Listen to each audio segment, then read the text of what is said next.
For more than half a century, Lionel Richie has been the soundtrack to love, heartbreak, and hope. From his days with the Commodores to his record-breaking solo career, his became a bridge between generations. Smooth, timeless, unforgettable. But behind that golden smile and easy charm was a story few ever heard. For years, fans admired his grace and calm, the way he seemed untouched by the chaos of fame. Yet those close to Lionel knew there was something deeper beneath the surface. A struggle he kept hidden, a truth he carried quietly through the decades. Now, at 76, Lionel Richie is finally opening up about the moments that almost ended his career, the heartbreaks that shaped him, and the hard-won peace he spent years searching for. It's a revelation that changes the way we see him, not just as a legend, but as a man who learned the cost of staying strong when everything around him was falling apart. This is the untold story of Lionel Richie, the rise, the silence, and the truth we all suspected but never truly understood. Before the fame, before the sold-out arenas and countless awards, Lionel Richie was just a young man from Tuskegee, Alabama, a small-town kid with big dreams and a love for music that seemed to pulse through his veins. Growing up in a tight-knit community filled with gospel, jazz, and soul, he learned early that music wasn't just entertainment. It was a way of expressing truth. At Tuskegee Institute, Lionel found his literally and spiritually. It was there he met a group of musicians who would soon form the Commodores, a band that blended funk, soul, and smooth ballads in a way that captured the sound of an entire generation. By the early 1970s, their name was synonymous with success. Songs like Easy, 3 Times a Lady, and still made Lionel not just a songwriter, but a storyteller, a man who could turn simple words into emotion. What set Lionel apart wasn't just it was his ability to feel every lyric. His songs didn't just play on the radio. They lived in people's hearts, and yet behind every hit was a quiet perfectionist, a man who doubted himself more than anyone realized. The fame came quickly, and so did the pressure. As the Commodores climbed higher, Lionel began to feel trapped by the very success they'd built together. The group wanted to push deeper into funk and dance, while Lionel's heart leaned toward melody and meaning. His songs were slower, softer, more emotional, and though the fans loved them, the tension within the band grew. By the early 1980s, Lionel made a painful decision to leave the group that had made him a star. It was a leap into the unknown, and one that could have ended everything. But instead, it began the most defining chapter of his life. His solo career exploded. Truly, You Are and All Night Long weren't just songs. They were moments in history. They played at weddings, graduations, and even during world peace concerts. Lionel's voice became a global language of love. Then came Hello, a song so haunting and intimate it stopped the world in its tracks. With every note, Lionel seemed to whisper something deeply human, that love, no matter how painful, was always worth believing in. By the mid-1980s, he was untouchable. Grammy Awards, platinum records, and a level of fame most artists could only dream of. His collaboration with Michael Jackson on We Are the World made him not just a musician, but a humanitarian voice for a generation. But even as he stood on top of the world, Lionel Richie was fighting a silent battle. The same perfectionism that fueled his success began to consume him. He felt the weight of expectation, from fans, from the industry, and from himself. He rarely talked about it then, but those who knew him best saw the cracks forming. He was the man with the golden smile, but behind it was exhaustion, anxiety, and a growing sense that something inside him was slipping away. Lionel once said, "You can sing to millions and still feel completely alone." And as his fame reached its peak, that loneliness became impossible to ignore. The world saw the charm, the laughter, the effortless brilliance. But what they didn't see, what he never showed, was the cost of being everyone's comfort when he could barely find his own. By the late 1980s, Lionel Richie was everywhere. Award shows, world tours, royal performances. His smile lit up every room. His voice filled every corner of the planet. But behind that flawless image, something was breaking. The man who sang Endless Love was facing something he had never known before. Emptiness. The fame that once felt magical had turned heavy. Every interview, every show, every handshake began to feel like a mask he couldn't remove. He had given so much of himself to the world that there was nothing left to give. Then, suddenly, life forced him to stop. In 1990, Lionel's world fell apart. After years of pushing his voice to its limits, his vocal cords gave out. The golden tone that had defined his career, gone. Doctors warned him that if he didn't rest, he could lose his voice forever. For a man whose entire identity was built around music, it was more than a health issue. It was an existential crisis. He was forced to cancel tours, walk away from the stage, and face a silence he never expected. At the same time, his marriage to Brenda Harvey was unraveling. The tabloids feasted on every detail of his private pain, turning one of the world's most beloved singers into gossip page fodder. He described those years as the darkest of his life. Alone, voiceless, and lost, the man who had written songs of love and resilience now questioned whether he had the strength to go on. I didn't recognize myself anymore, Lionel admitted later. When the music stopped, I didn't know who I was. For nearly a decade, he withdrew from the spotlight. The stages went quiet. The awards stopped coming. To the public, it seemed as though Lionel Richie had simply disappeared. But behind the scenes, something powerful was happening, a slow, painful rebirth. He spent hours alone at the piano, trying to hum even a single note. Doctors told him recovery would take time and patience was never easy for him. The man who could once sing for hours now struggled to whisper. But through that silence, Lionel began to rediscover something far more important than his purpose. He realized that for years, he'd been chasing perfection. Every song, every performance had been about living up to the image the world expected. Now, stripped of all of it, he began to see the beauty in imperfection, in being human.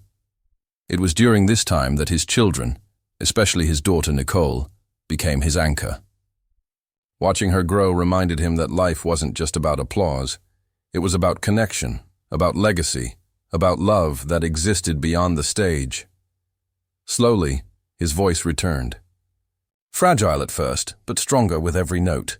He called it a miracle, though those closest to him said it was more than that. It was faith meeting endurance.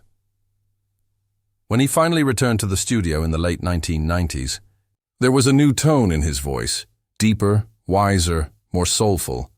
He no longer sang as the man everyone wanted him to be. He sang as the man he had become. For Lionel Richie, losing his wasn't the end. It was the beginning of understanding what his music truly meant. When Lionel Richie finally found his again, it wasn't just his singing that returned. It was his soul. What began as a whisper of recovery turned into one of the most meaningful comebacks in music history. But this time, Lionel wasn't chasing hits or fame. He was chasing truth. He once said, "When life knocks you down, it's not punishment, it's preparation." Those words became his compass. After nearly a decade of silence, he returned not as the flawless superstar of the 80s, but as a man who had been humbled, healed, and reshaped by pain. In 1996, his album Louder Than Words marked his quiet return to the spotlight. It didn't top charts like Can't Slow Down, but that didn't matter. For Lionel, it was a declaration. He was still here. The songs carried a new depth, reflections of loss, love, and lessons learned. Every lyric felt personal, every melody like a journal entry. Audiences noticed the change. The man once known for perfect love songs now sang with vulnerability, and people connected with that honesty. Gone was the polished showman trying to please the world. In his place stood a storyteller, grateful simply to be singing again. But the road back wasn't just about music. It was about rebuilding his life, piece by piece. His family had endured years of turbulence, and healing those relationships became his new mission. His daughter Nicole, then finding her own identity in a chaotic Hollywood world, became one of his greatest joys and responsibilities. Lionel stood by her through her own struggles, determined to give her the love and grounding he had once lost in his own chase for success.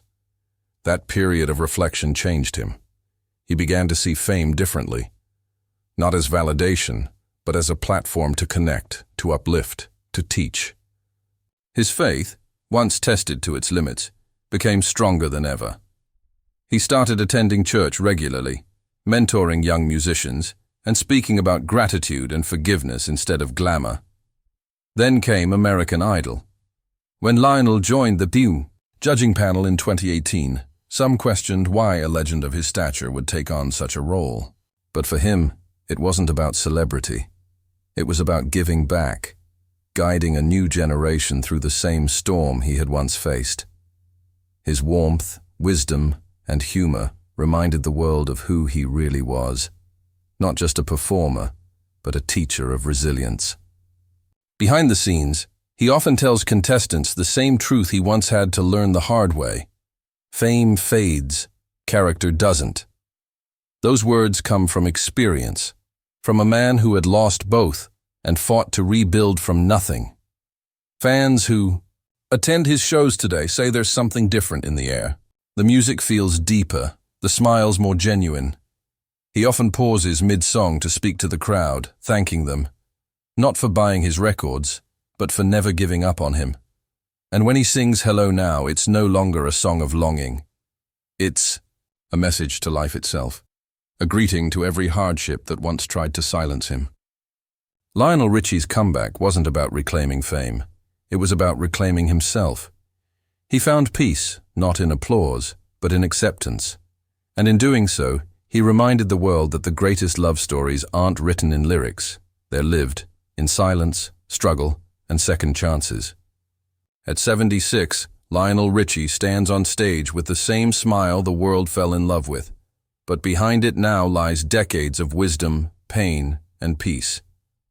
The lights still shine, the fans still cheer, but for Lionel, it's no longer about the noise. It's about the silence that follows, the quiet moments where truth finally settles in. He once sang about endless love, and in a way, that's what his life became. A love story between a man and the music that never left him, even when everything else did. But now, his songs aren't just about romance, they're about endurance, grace, and the kind of gratitude that only comes from losing everything and finding it again. When Lionel talks today, there's a softness in his voice. He no longer rushes his words or tries to prove anything. He speaks like a man who's finally comfortable in his own story. I used to think success was about being everywhere, he said recently. Now I know it's about being present, right where you are. The younger generation knows him as the smiling mentor from American Idol, but those who have followed him from the beginning see something deeper. They see a man who lived through fame's highest highs and its cruelest lows, and somehow came out the other side still kind, still humble, still grateful. He admits now that there were years when he thought he wouldn't make it. Times when depression, exhaustion, and fear almost swallowed him whole. But faith carried him through. I was never alone, he says. I just didn't know how to listen. Today, Lionel Richie finds joy in the simple things. Morning walks, writing songs at the piano, laughing with friends, spending time with family. The chaos of his early fame has been replaced by calm, and in that calm, he's discovered something he'd been missing all along: peace. He often reflects on legacy. Not the trophies, not the charts, but the impact. He wants people to remember the feeling his music gave them, not the fame it brought him. If someone says my song helped them through something, he once said, that's better than any award. And that's what makes Lionel Richie timeless. His music wasn't built on image or trends, it was built on truth. And truth doesn't age. When he looks back now, he doesn't see a perfect life. He sees a journey, one filled with detours, heartbreaks, and miracles.